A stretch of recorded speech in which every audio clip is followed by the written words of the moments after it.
तो इसलिए कांग्रेस का रिवाइवल होगा बिहार में, इसकी संभावना लगती नहीं, क्योंकि उसके लिए पहले संगठन खड़ा करना पड़ेगा, जिसमें राहुल गांधी की कोई रुचि नहीं है, किसी राज्य में उन्होंने नहीं किया। जिस राज्य से आते हैं, जहां से वो सांसद हैं इस समय, उत्तर प्रदेश, वहां भी अपना संगठन खड़ा नहीं किया।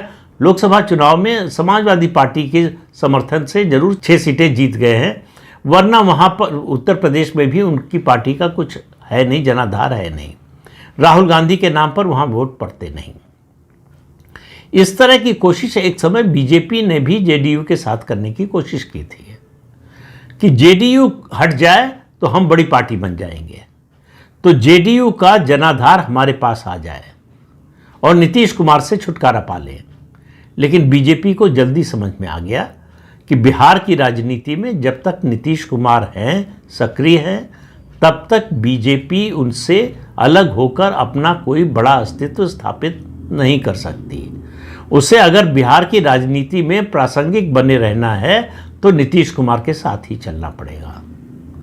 लेकिन अभी तक ये बात लालू प्रसाद यादव, तेजस्वी यादव और राहुल गांधी को आपस में समझ में नहीं आई है कि दोनों का सर्वाइवल साथ में रहने में है।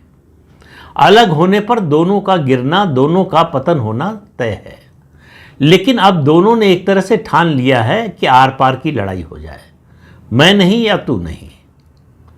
तो आप 14 नवंबर के बाद देखेंगे कि असली लड़ाई कांग्रेस और आरजेडी के बीच में होगी, क्योंकि चुनाव का नतीजा तो पहले से तय है कि एनडीए की सरकार बनने जा रही है। और तेजस्वी यादव जो है अब 25 से 30 विपक्ष में बैठेंगे, तो लगभग 25 साल विपक्ष में हो जाएंगे। बीच में जो 1.5 साल की सरकार और फिर 1 साल की और सरकार में रहे, वो 2 बार डिप्टी सीएम बन गए। उसके अलावा लगातार विपक्ष में रही है आरजेडी। तो आज की जो राजनीति है उसमें कोई भी पार्टी का नेता, कार्यकर्ता, विधायक, सांसद बहुत लंबे समय तक विपक्ष में रहने का कायल नहीं है।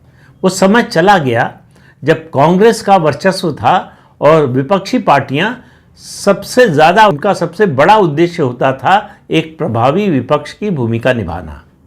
सत्ता में आने की बात भी नहीं सोचते थे।